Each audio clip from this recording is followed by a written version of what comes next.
Hay un autor contemporáneo, René Girard, que tiene un libro llamado El Chivo Expiatorio, donde él explica un mecanismo propio de lo sagrado y trae como ejemplo en sus primeros capítulos que en la época medieval, cuando había una peste, los cristianos culpaban a los judíos, ¿no? Y entonces sucedían cosas totalmente desagradables en contra de la comunidad judía porque eran ellos el chivo expiatorio, ¿no? Y el libro se llama así, El Chivo Expiatorio. Es un libro extraordinario para mí, que vale la pena estudiar porque él lo aplica a muchas realidades. Por ejemplo, la gente de clase alta son el chivo expiatorio del proletariado, qué sé yo, y lo demás, y todo siempre hay como un mecanismo de culpar a otro, ¿no? El nuevo presidente culpa al que estuvo recién de los males de la Argentina, y el que estuvo recién culpa al que estaba antes, el chivo expiatorio. Y él dice que el cristianismo, él es católico, quiebra esta idea primitiva, que uno lo ve también en las religiones primitivas, este mecanismo, pero parece que es un mecanismo humano, ¿no? Porque está relacionado con la culpa, ¿no? Creo que los sacrificios también están relacionados con un sentimiento de culpa, ¿o no? ¿No había un sacrificio de reconciliación también en el Antiguo Testamento? Hay que distinguir. Sí. A ver. Digamos así, el chivo expiatorio no ocupa un lugar entre los sacrificios. Es decir... ¿No hay una expiación? ¿No hay un sacrificio de expiación? ¿Cómo se llama? Porque lo que hace el sacrificio es reconciliar.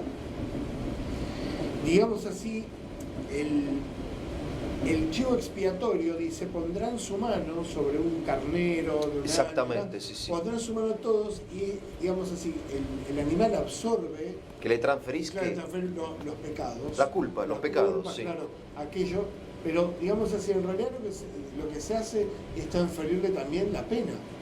¿Por qué? Porque el animal, ¿por qué era largado al desierto? Para que muera en manos de un predador, para que sea eliminado un animal como un chivo. O sea, tocándolo le transferías la culpa y el castigo. Exacto. Y entonces lo largabas y se moría. Que hay una gran diferencia.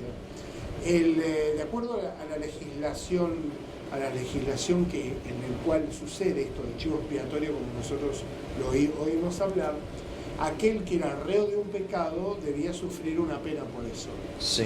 Entonces, por ejemplo, si había matado a otro hombre o había hecho esto o aquello, podía morir apedreado, ¿sí? Una muerte violenta y cruel que, digamos, de alguna manera satisfacía la justicia, equilibraba eso que se había hecho. Pero en el chivo expiatorio, ¿qué pasa? Se pasa la culpa y al pasar la culpa se le pasa la pena. Claro. Entonces el animal era no mandado con un rebaño como vive un animal gregario, sino solo. Por lo tanto era enviado solo a la muerte y sufría una muerte cruel, ¿sí? Entonces era, digamos así, una manera que no está vinculada directamente con la del sacrificio.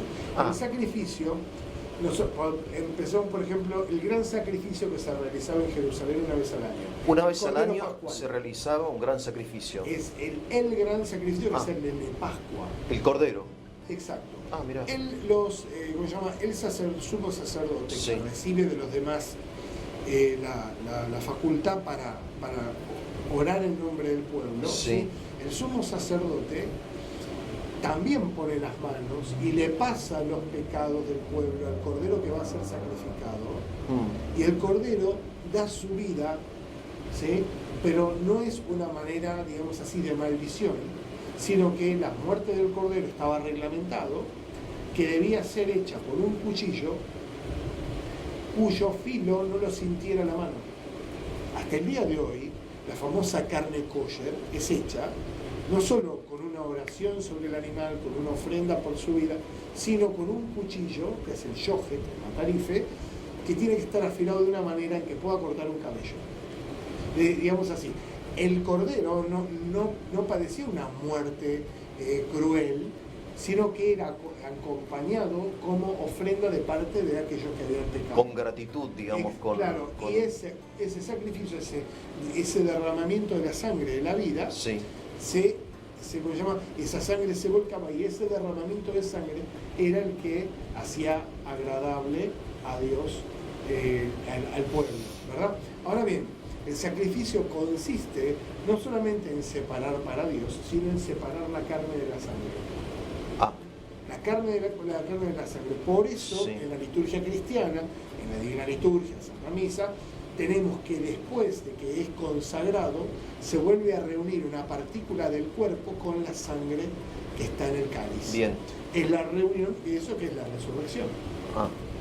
Entonces, el sacrificio era realizado y el sumo sacerdote entraba en el Santo de los Santos, como explica la carta de los Hebreos, entraba en el Santo de los Santos intercediendo, en todo ese momento todos los pecados serán purificados, mientras el sumo sacerdote estuviera en el Santo de los Santos, en ese segundo santuario al cual él solo podía acceder. A tal punto era así que se ataba una cuerda a uno de los pies, de las piernas del sumo sacerdote, porque en caso de que se muriera, había que sacarlo de afuera, ¿sí?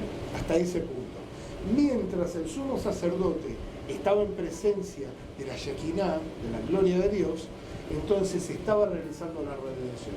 Y una vez que el sumo sacerdote salía para el encuentro, digamos, retornaba, entonces se terminaba el sacrificio de la Pascua de ese año.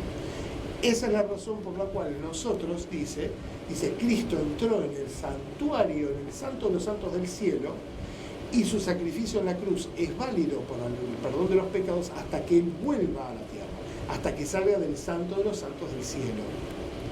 Por eso nosotros estamos, digamos así, ritualmente, toda la historia humana, dentro de la celebración de la Pascua judía, entre la tercera y la cuarta copa. No beberé del vino, del fruto de la vid, ¿sí? Hasta que, el fruto de la vid es el vino, ¿sí?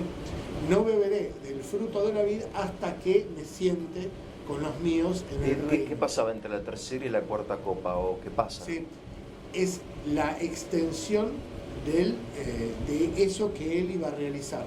Él celebró el Pesaj, llegó hasta la tercera copa y salió con el grupo de los que lo acompañaban, lo que se llama compañía de oración, a orar, ¿sí? Para cantar otros himnos, y dice, no beberé desde la cuarta copa, es cuando se produce el retorno de Cristo. Entonces, esto tiene que ver con lo que San Juan Bautista dice, señalándolo a Cristo, este es el Cordero de Dios.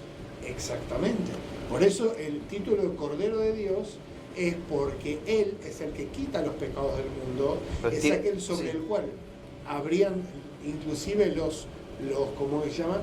Los sumos sacerdotes de aquel entonces, que de alguna manera abarcaban todo a todos los demás, es decir, ellos dirigían sobre todos los demás, vuelcan sobre él la ignominia de ser un blasfemo. Es decir, se vuelca sobre él justamente esta culpa, y él muere por todos.